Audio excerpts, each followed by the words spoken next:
하나님의 놀라운 사랑이 일주일간도 여러분과 함께 했을 줄 믿습니다. 여러분들 모두가 하나님이 주신 사랑과 은혜 가운데 우리가 살아왔음을 또 믿음으로 고백하고 엎드려 하나님께 감사로 고백하는 이 복된 성도 되기를 주의 이름으로 간절히 소망합니다. 우리가 여러 가지 일들과 많은 상황들 속에 있지만 그 모든 것들 속에서 하나님이 우리에게 베푸시는 은혜가 있고 또 능력이 있고 힘이 있습니다. 우리가 살아가는 건 하나님이 주시는 은혜로 말미암아 살아가고 또 그 은혜를 우리가 경험할 때 그때 하나님이 주시는 축복들을 우리가 느끼며 살아갈 수 있겠죠. 여러분 모두가 정말 앞으로 주의 일들을 감당하고 또 하나님이 주시는 놀라운 그런 일들을 기대할 줄 아는 그런 기대가 있기를 소망하고 어려운 일이 있어도 그 어려운 일들 속에서도 하나님이 복 주심을 잊지 않게 되기를 주의 이름으로 간절히 축원합니다. 이 많은 사람들이 그 문제가 생기면 환경 탓, 주변 탓을 하기 쉽습니다. 그래서 어떤 문제가 생길 때는 야, 저 사람 때문이야, 이런저런 환경 때문이야, 이런 말들을 정말 많이 하죠. 언젠가 제가 이런 예화를 든 적이 있는데요. 한 사람이 있습니다. 이 사람은 원래 살던 집은 10평의 작은 집이었어요. 근데 10평의 작은 집에 살다 보니까 이 짐을 놓을 데도 없고 그래서 이 집안을 정리할 수 없었습니다. 그러니까 맨날 집이 어지럽고 지저분하고 더러워진 거죠. 그래서 결심을 합니다. 내가 이제 조금 돈을 더 모아서 18평으로 옮겨갔어요. 그런데 한 가지 문제가 생겼어요. 분명히 집은 좀 넓어졌는데 여전히 집은 더럽고 지저분해지고 있는 겁니다. 그래서 생각을 했습니다. 야, 이 정도의 평수로 안 되겠다. 좀 더 큰 집으로 이사를 가자. 그래서 있는 돈을 다 끌어모아가지고 60평대로 집을 이사를 갑니다. 그래서 한동안은 아주 깨끗하고 평안하게 살았습니다. 그런데 조금 시간이 지나니까 다시 집이 지저분해지기 시작했어요. 짐들이 늘어나고 정리는 되지 않고 먼지는 쌓이고 결국 이 작은 집에 가든 이 큰 집에 가든 여전히 이 지저분했던 것은 마찬가지입니다. 원래 이 사람은 이 작은 집이 문제라고 생각했어요. 집이 작으니까 난 이렇게 될 수밖에 없어. 그래서 집을 옮겨 다녔는데 잘 생각해 보면 문제는 따로 있었던 거죠. 바로 자기 자신이었던 겁니다. 그러니까 내가 내 자신을 돌아보지 못하고 이 어떤 그런 환경과 작은 집을 원망하고 탓할 뿐이었다는 거죠. 그러니까 문제는 해결되지 않는 것입니다. 최근에도 아주 여러분 그 무서운 흉악범이 나타나서 우리를 두렵게 만들었습니다. 그래서 그 사람이 인터뷰에서 이 잘못을 시인하긴 했지만 그 고백에 전혀 진심이 담겨 있지 않다는 것을 우리는 다 눈치로 알 수가 있죠. 그런데 이런 흉악범들의 특징이 뭡니까?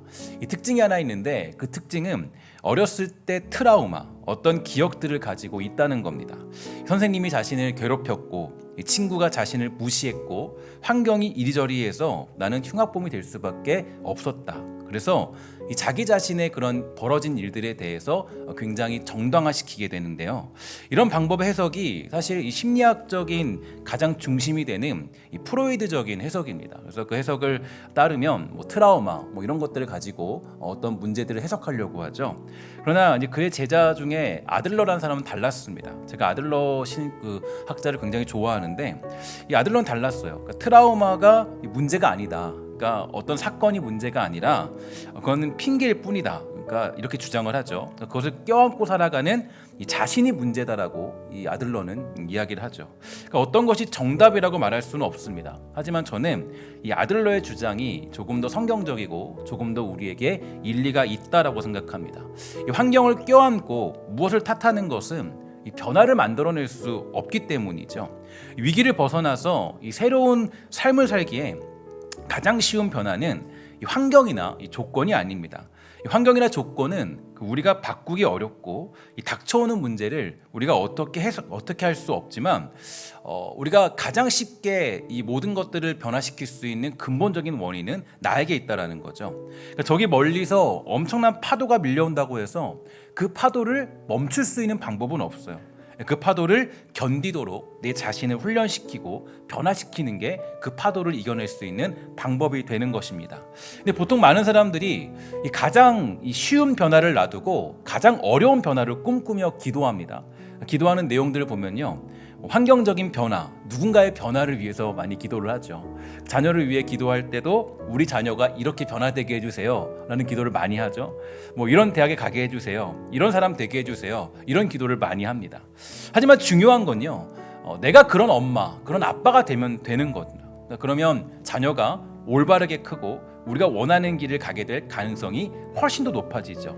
제가 한 가지 예를 더 들면요, 언젠가 제가 아주 감명 깊게 들었던 그 예가 있습니다. 그러니까 어떤 그 아침 프로그램에서 들었던 이야기인데요. 한 엄마가 있었어요. 아쉽게도 이 젊은 날에 이 어머니가 이 남편을 일찍 여의고 말았고 이 두 아들을 키우는 그런 삶을 살게 되었습니다. 그럼 보통 사람 같으면 세상을 원망하고 남편을 원망할지도 모르겠어요. 그런데 이 엄마는요, 환경을 탓하지 않았던 거예요. 꿋꿋이 자녀를 먹이고 입히기 위해 노력하며 살았습니다. 그러니까 그래서 매일같이 이제 그 엄마가 아이들을 먹여야 되니까 이제 그 돈을 벌어야 되니까 이 직장을 구할 수밖에 없었고 아이를 돌볼 수 있는 시간이 없던 거예요. 그래서 아이를 돌볼 수 있는 시간도 없었는데 어떤 일이 벌어졌냐면 이게 돈이 그렇게 많지 않으니까 이 학원도 한번 보내지 못한 자녀들 그 학원도 한번 보내지 못했는데 근데 그 자녀들이 전부 다 어딜 갔냐면 뭐 이게 뭐 제가 뭐 그렇게 좋다는 건 아니에요. 근데 그 세상적인 얘기니까 이 아이들이 두 명 다 서울대 들어간 거예요. 두 명 다. 근데 학원도 가지 않고 왜 어떻게 갔냐 보니까 사람들이 놀래서 이제 불러서 초청해서 물어본 거죠. 왜 그런 일이 벌어졌습니까? 물어보니까 이 엄마의 대답이 저는 되게 중요하다고 생각해요. 왜냐면 엄마가 뭐라 그랬냐면 제가 한 일은요, 한 게 없고 제가 한 일은 아이에게 도시락을 싸줄 때마다 편지를 써준 것밖에 없어요. 매일같이 한 번도 빠짐없이. 그러니까 어떤 자신을 원망하거나 환경 탓을 하지 않고 편지를 써주면서 응원하고 격려해줬다라는 거예요. 그러니까 내가 그런 엄마가 된 거죠. 그러니까 이 아이들이 그냥 그렇게 변화가 된 거예요.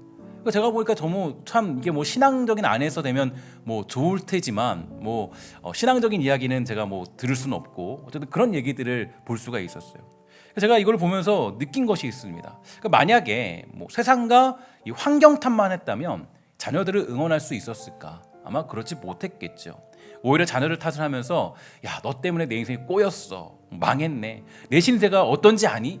하면서 뭐 그런 한탄하는 삶을 살았지도 모르겠습니다. 물론 제가 지금 뭐 서울대학교 보냈다가 뭐 보냈다고 이 엄마가 대단하다라고 말씀드리는 것은 아님을 여러분들은 잘 알고 있겠죠. 환경 탓, 세상 탓, 누구 탓 이런저런 이유는 이 지금의 문제를 해결하는데 아무런 도움도 되지 않습니다. 가장 중요한 것은 지금 이 자리에서 내가 오늘 변화되는 거죠. 그러니까 내가 변화되면 세상이 변하고 내가 변화되면 삶이 변화되는 겁니다. 그러니까 가장 쉬운 변화, 그것은 바로 나를 바꾸고 변화시키는 겁니다. 이게 우리가 가져야 될 굉장히 중요한 삶의 자세고 신앙의 자세가 되는 거예요.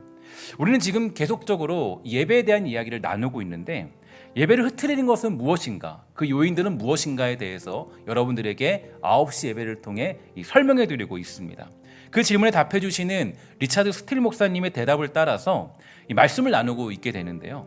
오늘 우리의 예배를 흐트리는 요인은 무엇인가 보면 그 요인은 우리가 바로 이 땅에 관심을 두기 때문이다라는 그런 요인입니다.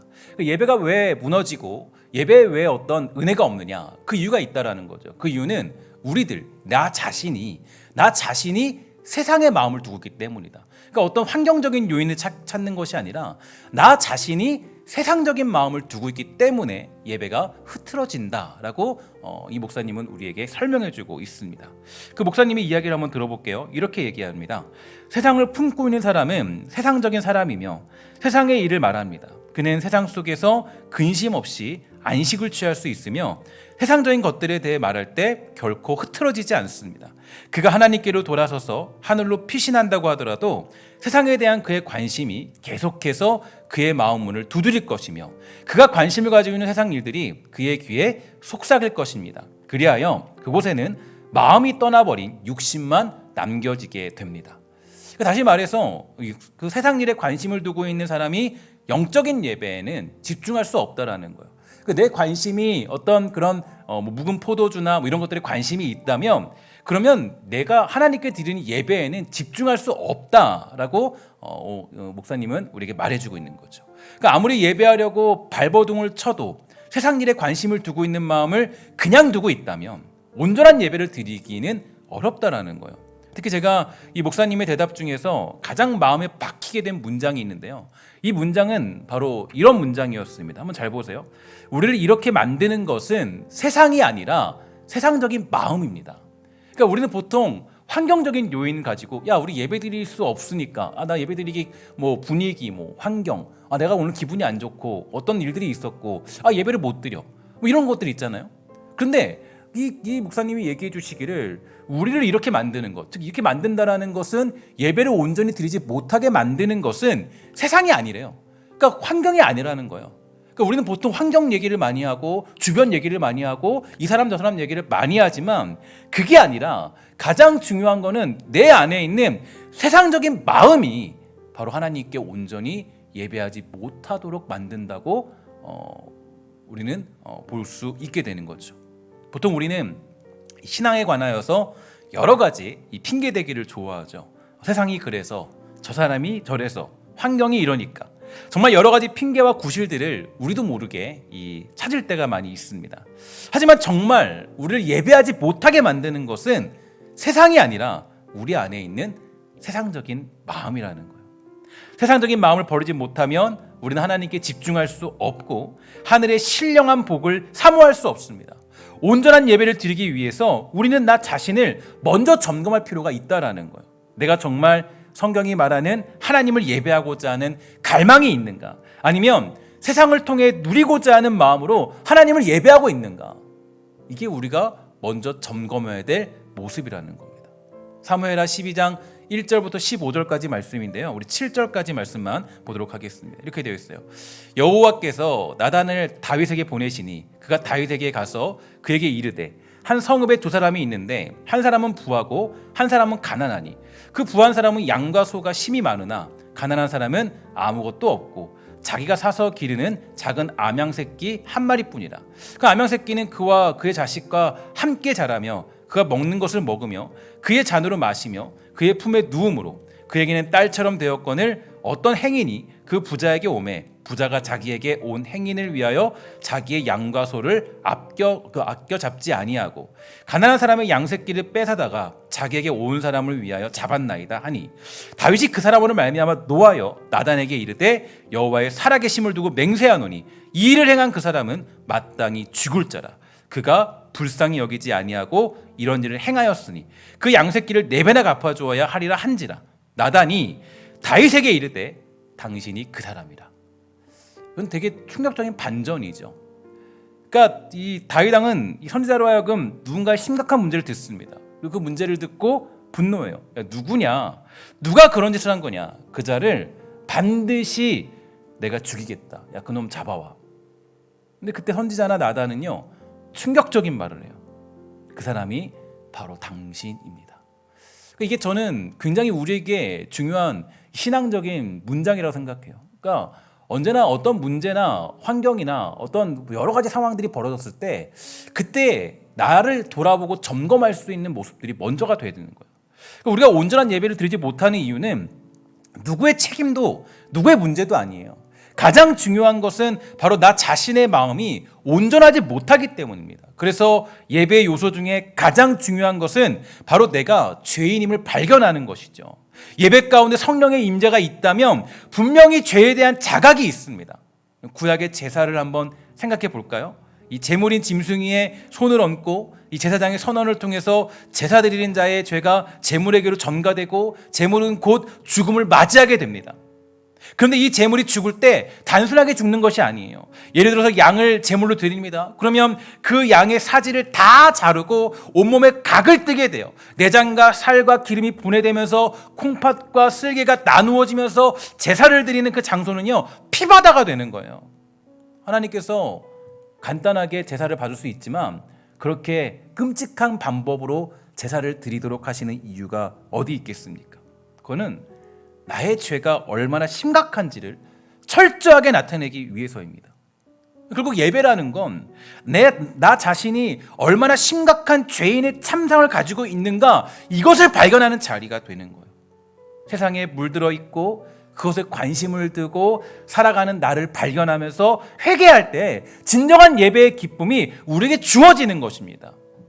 보통 우리는 세상 문제, 정치 문제, 사회 문제 이야기를 하는 걸 굉장히 좋아하죠. 야, 저 사람이 문제야. 저게 문제다. 저놈들이 문제야. 그래서 교회에서 어떤 문제가 터져도 자기 문제는 찾을 수가 없어요. 다 저 사람 때문이에요. 저 사람 때문이다. 목사 때문에 이 모양이고 저기 뭐 저 직분자 때문에 이 모양이고. 그러면 정말 여러분 교회의 문제가 정말 누구 한 사람 때문에 문제일까요? 그럴 수는 없죠. 바로 그 여기에 속해 있는 우리들 모두가 함께 있는 문제인 겁니다. 누군가를 탓할 수 없어요. 바로 나 자신, 우리. 그게 바로 예배 안에서 깨닫게 되는 중요한 메시지인 거죠. 그 문제가 보면 문제 가운데 항상 누군 빠져 있냐면 나 자신은 빠져 있어요. 야, 나는 아니야. 그러나 나단 선자는 우리에게 정확히 얘기해 주죠. 그 사람이 바로 당신입니다. 이걸 발견하는 자리예요. 예배라는 것은 우리가 여러 가지 것들에 많은 요소들이 있지만 예배는 바로 나 자신, 내가 지금 이 자리에 나올 수 있게 되었는지, 하나님은 지금 나 자신이 회개하기를 원하시지 옆에 있는 저 사람이 회개하기를 원하지 않으십니다. 이게 하나님이 우리들을 부르신 이유가 되는 거죠. 다시 한번 우리 리차드 스틸 목사님의 이야기를 귀담아 들어봅시다. 한번 잘 보세요. 하나님을 향해 살며 그분과 함께 살고 싶다면 반드시 여러분 자신이 죽어야 합니다. 술에 취한 기도와 세상적인 기도는 둘 다 별로 진실되지 못합니다. 여러분 자신이 죽어야 온전한 예배를 드릴 수 있다라는 거예요. 내가 죽지 않으면 예배에서 정말 신령한 기쁨들을 누리는 건 좀 어렵다는 거죠. 여러분들이 정말 예배 가운데 참된 예배자가 되는 방법은 내가 이 자리에서 죽는 것입니다. 내가 그 짐승의 그 어떤 제물이 되는 거예요. 내가 정말 내 죄가 얼마나 심각한 상황에 놓여 있는지 나 자신을 발견하고 아직도 세상적인 마음에 끌려가는 나 자신을 회개하는 자리가 바로 예배의 자리가 되는 겁니다. 근데 우리가 보통 죽이려고 하는 대상은 누구죠? 상대방이에요. 누군가입니다. 세상이에요. 저놈의 세상 때문에, 저 사람 때문에 내가 지금 이렇게 되었다라는 것은 핑계이자 우리를 위험에 빠뜨리는 악한 자의 유혹이 됩니다. 마태복음 22장 37절부터 40절을 보면요, 우리에게 주신 주님의 명령이 있어요. 나 자신에게 주신 명령이에요. 그러니까 누군가에게 주신 명령이 아닙니다. 저 사람에게 주신 명령이 아니에요. 여러분들과 저에게 개인적으로 우리들에게 주신 명령이에요. 우리 함께 다 같이 읽도록 하겠습니다. 시작. 예수께서 이르시되 내 마음을 다하고 목숨을 다하고 뜻을 다하여 주 너희의 하나님을 사랑하라 하셨으니 이것이 크고 첫째 되는 계명이요 둘째도 그와 같으니 내 이웃을 내 자신같이 사랑하라 하셨으니 이 두 계명이 온 율법과 선지자의 강령이니라. 아멘. 이건 여러분들에게 나 자신에게 주는 주님의 명령이 되는 겁니다. 마음을 다하고 목숨을 다하고 뜻을 다하여 하나님을 사랑하며 이웃을 사랑하는 건 야, 저 사람이 저렇게 해야지가 아니라 여러분과 저에게 주시는 명령이라고요. 이게 우리에게 주시는 너무 중요한 메시지죠. 야, 저기 있는 목사님이 저렇게 살았으면 좋겠네, 장로님이 그러면 좋겠네, 권사님이 그러면 좋겠네, 저 집사님이 아니에요. 우리에게 주신 명령이에요. 나 자신에게 주신 명령이에요. 마음을 다하고 목숨을 다하고 뜻을 다하여 하나님을 사랑하며 이웃을 사랑하는 것, 그거는 우리를 예배하는 백성으로 부르셨는데 예배하는 사람의 특징, 이 사람의 특징은 내가 직접 변화되는 거예요. 내가 직접 변화되는 그 자리, 내가 이 명령을 따라서, 이 강령을 따라서, 이 율법을 쫓아서 살아가는 것을 우리에게 얘기해주고 있습니다. 그러니까 예배와 삶은 본래 하나이고 결코 분리될 수 없고 이 두 가지가 결합될 때 참된 예배가 드려지는 거예요. 내 마음에 여전히 누군가를 탓하는 모습이 있고 세상을 탓하는 모습이 있고 환경을 탓하는 모습이 있고 누군가의 어떤 그런 사람을 탓하는 모습이 있다면 하나님의 은혜를 누릴 수 없어요. 제가 이제 곧 좀 지나면 이 민수기에 대한 강해를 이제 그 어떤 중요한 부분에 대해서 이야기를 나누게 될 건데, 제가 민수기를 한번 소개해 드렸지만 민수기 읽으면서 깜짝 놀랐어요. 하나님이 왜 그들을 가나안 땅에 들여보내지 못한 이유, 거기는 정확하게 나와요. 아주 민수기 10장부터 16장까지 해서 그 근거가 정확하게 나와요. 사실은 제가 보니까요, 뭐 이렇게 뭐 하나님의 뜻을 다 알 수는 없지만 하나님이 사실은 보면 이 진을 다 갖추게 만들고 그리고 이 모든 채비를 다 마련해 주세요. 그러니까 너 이렇게 들어가서 가나안 땅 살아라. 근데 그 마지막 순간에 이들이 어떤 문제가 생기냐면 불평과 원망들이 생겨요. 그리고 누군가에게 탓을 돌리기 시작해요. 누구죠? 모세에게. 하나님이 뭐예요? 그때부터 야, 너희들은 못 간다. 가나안 땅 못 가. 너희들은 광야 생활이야. 그 뒤로 38년, 39년 동안 광야 생활을 하는 거예요. 하나님이 다 채비를 만들어, 진도 만들어주고 어떻게 하나님 섬겨야 되고 예배하고 다 알려줬어요. 근데 못 들어가요. 왜 못 들어가냐? 너 안에 아직 불평이 있고 불만이 있고 원망이 있어서. 이게 무조건적인 이유예요. 하나님이 주신 축복을 누리지 못한다라는 앞에 두고. 그러니까 사실 이 성경이 요구하는 건 우리가 주시는 것은 저와 여러분들 개인이 또 우리가 직접 변화되는 걸 원하지 어떤 누군가 세상 환경 이런 것들을 변화되길 원치 않으신다는 거예요. 온전한 예배를 드리는 사람들은 세상을 기대하지 않고 오직 하나님만을 기대하면서 내가 직접 하나님을 만나기를 소망합니다. 하나님의 일하심을 기대하는 사람들, 내가 주님을 정말 만나기를 소망하는 사람들, 그런 사람들은 하나님의 도우심을 만나게 되는 축복이 있게 되는 것입니다. 오늘 축복하는 것은 여러분들이 정말 오늘 이 시간에 여러분이 찾아오신 하나님을 만나게 되는 놀라운 축복이 있게 되기를 주의 이름으로 간절히 축원합니다. 이게 우리가 꿈꿔야 될 가장 큰 소망 아니겠습니까? 하나님을 만날 때 우리는 변화되는 거예요. 주님을 만날 때 내가 변화되는 거예요. 나의 변화를 꿈꾸는 게 신앙의 가장 중요한 요소이고 나의 개인적인 삶의 어떤 놀라운 변화, 그게 우리가 주시는 놀라운 하나님의 은혜 아니겠어요? 주전 8세기경에 이 아수르는 여러 번에 걸쳐서 이스라엘 및 유다를 침공합니다. 그들은 남아 정책에 따라서 이스라엘 백성들을 괴롭혔고 결국 주전 722년에 이르러서는 이 북왕국 이스라엘을 완전히 정복하죠. 그런데 그때 남왕국 유다에는 이스라엘 역사의 길이 빛나는 신앙의 사람 히스기야가 있었습니다.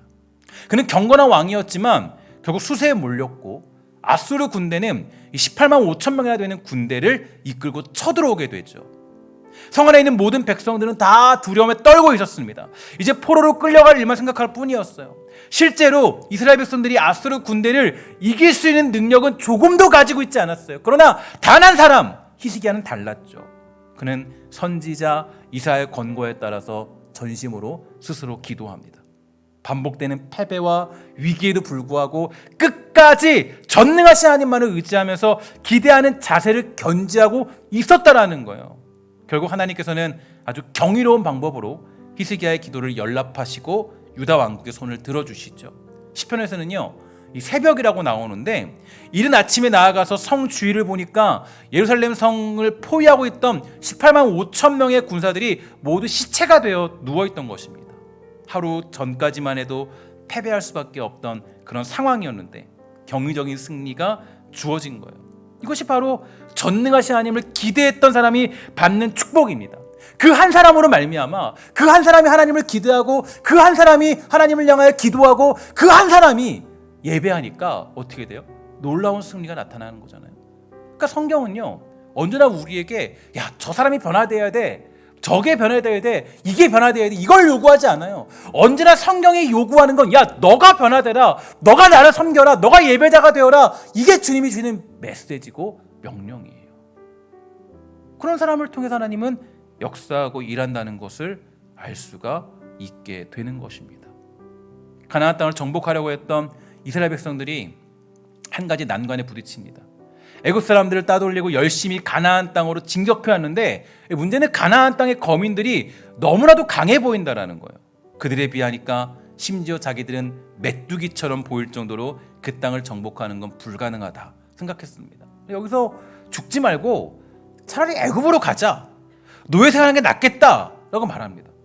12명의 정탐꾼 중에 10명의 정탐꾼이 그렇게 말했으니까 그 말이 꼭 틀린 것은 아니었겠죠. 그러나 여호수아와 갈렙의 생각은 달랐어요. 그 땅을 반드시 정복할 수 있을 것이다. 그들은 우리의 밥이다. 우리는 반드시 그 땅을 차지할 수 있다라고 고백하죠. 민수기 14장 8절부터 9절인데요. 우리 한번 이 말씀을 함께 읽도록 하겠습니다. 시작. 여호와께서 우리를 기뻐하시면 우리를 그 땅으로 인도하여 들이시고 그 땅을 우리에게 주시리라. 이는 과연 젖과 꿀이 흐르는 땅이니라. 다만 여호와를 거역하지는 말라. 또 그 땅 백성을 두려워하지 말라.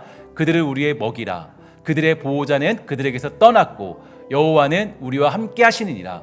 그들을 두려워하지 말라 하나. 아멘. 모든 사람들이 그 땅을 보고 나서 정복할 수 있을 것이라 기대하지 않았어요. 너무나도 좋고 아름다운 땅이지만 그 땅을 정복하는 것은 불가능하다고 했습니다. 그러나 여호수아, 갈렙 그 두 사람만은 달랐어요. 그 둘은 나중에 가나안 땅에 들어가게 되죠. 그냥 그 사람들이 변화된 사람이기 때문이에요. 그 사람들은 언제나 누구 탓을 하지 않고 원망하지 않고 자기가 그 어떤 환경과 어떤 많은 상황과 세상을 봤음에도 불구하고 도저히 이길 수 없는 상황이라는 것을 아마 이들도 알았을 거예요. 그러나 그들은 뭐가 있었습니까? 하나님이 주시는 마음을 붙잡고 언약을 붙잡고 우리가 반드시 그 땅을 차지할 수 있다라고 고백하니까 모든 사람들이 다 죽은 후에 이 두 사람들만이 바로 가나안 땅에 진격하는 놀라운 은혜를 누리게 되는 것입니다. 우리는 불평할 거리 많아요. 핑계할 것 너무 많습니다. 탓할 거 많아요. 야, 엄마 때문에, 아빠 때문에, 야, 내 가정이 이랬지. 아니, 정말 뭐 환경이 이랬지. 제가 사실 이런 것들에 대한 생각을 정말 많이 했는데요. 예수를 믿지 않으면 우리가 환경적인 탓을 할 수 있는 요인이 굉장히 많아요. 예를 들어서 이런 거 있잖아요. 술 먹고 때리는 아빠 밑에서는 자녀가 똑같이 때리더라, 그죠? 가정폭력을 하더라. 아니면 도박을 하는 집에서는 똑같이 도박하는 자녀가 나오더라. 이건 제가 보니까 틀리진 않은 얘기예요. 세상적인 관점으로 봤을 때는 맞아요. 제가 보니까 여러분들 경험상 느낄 거예요. 거의 대부분이 그렇다는 걸 알고 있을 거예요. 그런데 제가 늘 주장하는 게 있어요. 뭘 주장하냐면, 그런데 예수 믿는 축복은 뭔지 아세요? 예수 믿는 축복은 그 환경 탓을 하지 않더라고요. 예수를 믿으면 나로부터 변화가 시작되더라고요. 그런 어떤 그런 요인들이 계속적으로 그 혈통에 남아있다고 할지라도 예수 믿는 사람들의 특징은 뭐냐? 그동안 내려오던 모든 것들을 끊어버리고 새로운 인생을 살아가는 놀라운 축복을 누리게 되는 그런 삶으로 부름받게 된 게 우리들의 모습이더라고요. 그러니까 성경은요, 세상과 환경과 누구 탓, 어떤 모든 거 여기에 끌려다니지 않아요. 늘 언제나 너는 지금 그 자리에서 오늘 너가 변화되어라. 너가 지금 나의 자녀이고 난 너의 아버지가 아니냐. 걱정하지 말고 두려워하지 말고 너 힘내서 다시 그 어려운 환경에서도 나를 섬기는 예배자로 살아가. 이게 주님이 말씀하시는 거예요. 그래서 우리는 이러한 것을 가지게 될 때 진정한 행복을 누릴 수 있게 되는 겁니다. 그리스도의 진짜 행복. 오늘 저와 여러분들이 기대하는 것은 하나님입니까? 아니면 세상적인 마음입니까? 세상적인 마음으로는 하나님의 도우심과 능력을 경험할 수 없습니다. 내 안에 있는 세상적인 마음을 버리고 오직 하나님의 역사를 기대하는 사람들이 결국 하나님의 도우심을 경험하고 가나안 땅에 들어가는 축복을 누리게 되는 줄 믿습니다. 오늘도 이 예배를 통하여서 하나님이 요구하시는 건 여러분들 나 자신의 변화예요. 내가 정말 직접 우리 하나님을 만나게 되기를 주님은 소망합니다. 마지막으로 세상의 찌든 마음을 제거하기 위한 리차드 스틸 목사님의 조언을 살펴보고 오늘 말씀을 정리하도록 하겠습니다.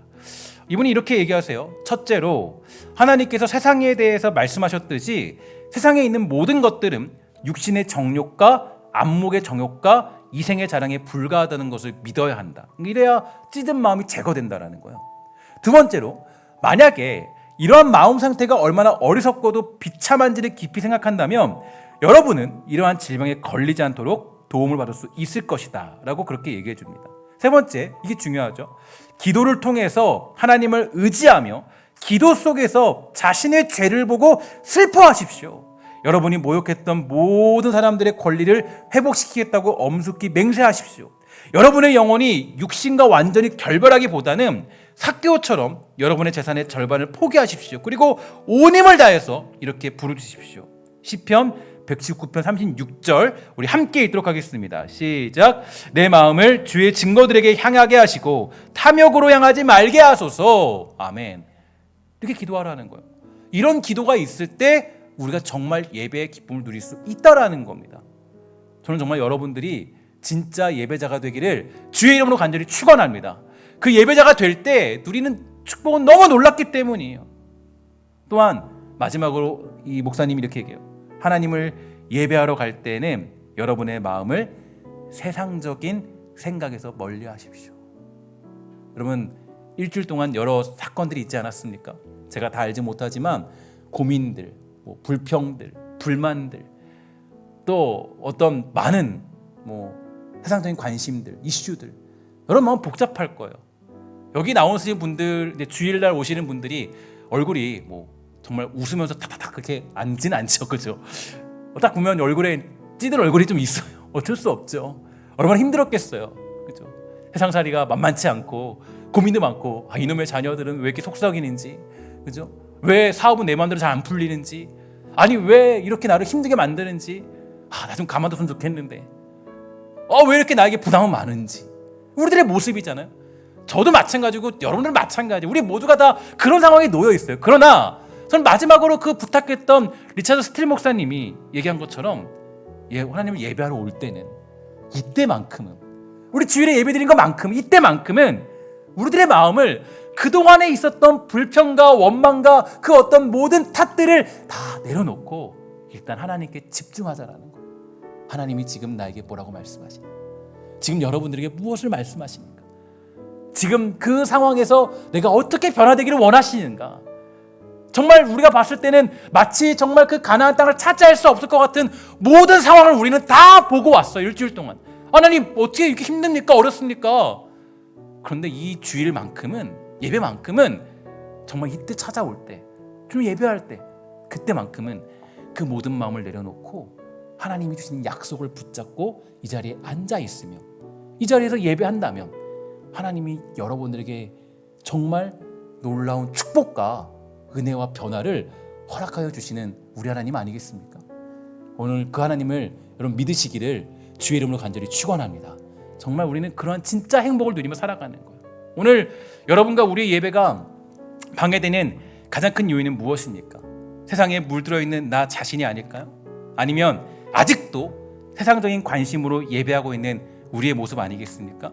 오늘 이 시간 여러분과 나 자신, 우리가 변화되는 놀라운 기적이 있게 되기를 주의 이름으로 간절히 소망합니다. 제가 그 에베소서에 나타난 영적 싸움에 대하여서 그 연구한 적이 있었죠. 제가 그걸 깊이 묵상한 적이 있었는데 그때 아주 놀라운 사실을 발견했어요. 어떤 거냐면 우리는 영적 싸움이다라고 하면 대단한 결투, 사단과의 전투 이렇게 생각하지만 사실 가장 큰 싸움이 뭔지 아세요? 여러분 그 에베소서 6장 앞으로 쭉쭉쭉 넘겨서 보면요, 4장 5장부터 나오는 게 뭐냐, 이거예요. 부부 사이에 복종하지 못하는 내 자신의 모습, 그리고 또 부모와 자녀 사이에 깨어진 관계, 종과 상전의 관계, 상전과 종의 관계에서 욕심 부리고 반항하는 모습들, 그게 영적 싸움의 가장 큰 모습이라는 거예요. 그러니까 너 영적 싸움을 해라, 정말 세상과 싸워라. 그 싸움이 정말 대단한 사단과 맞닥뜨려가지고 막 싸우는 게 아니라 일상생활 속에서 너가 부부관계에서 잘해라. 주의 백성으로 종과 상전으로 잘 살아라. 그래도 뭐예요? 또 그 부모와 자녀 관계 잘해라. 이거라는 거예요. 이거를 잘하는 거예요. 이걸 잘하는 거. 그러니까 영적 싸움의 최고봉은 바로 나 자신의 변화에 있는 거죠. 나 자신의 변화. 예배도 마찬가지예요. 예배의 회복은요, 세상에 관심을 두고 있는 나 자신을 죽이는 데서부터 시작합니다. 그 싸움의 승리가 결국 우리를 진정한 예배자의 능력으로 살게 하는 것이죠. 오늘 세상에 물들어 찌든 마음을 버리고 오직 하나님의 자녀로 살고자 하는 거룩함이 저와 여러분의 있기를 주의 이름으로 간절히 소망합니다. 함께 기도하도록 하겠습니다. 하나님 감사합니다. 우리가 예배를 통하여서 누군가를 탓했던 마음들, 원망했던 마음들, 불평했던 모습들, 그 모든 것들을 다 내려놓고 하나님 정말 나 자신을 돌아보고 점검하고 내가 부족했던 모습들을 다시 한번 주님께 드리며 회개할 수 있도록 허락하여 주시옵소서. 하나님 이 시간에 나 자신의 죄가 무엇인지 밝히 살펴보도록 허락하여 주시고, 혹시라도 세상에 찌든 마음이 있었다면 그 마음들을 다 내려놓고 오직 하나님만을 사모하며 정말 진정한 행복이 무엇인지 깨닫게 되는 복된 시간 되도록 주님 허락하여 주시옵소서. 모든 말씀 예수님의 이름으로 간절히 소망하며 기도합니다. 아멘.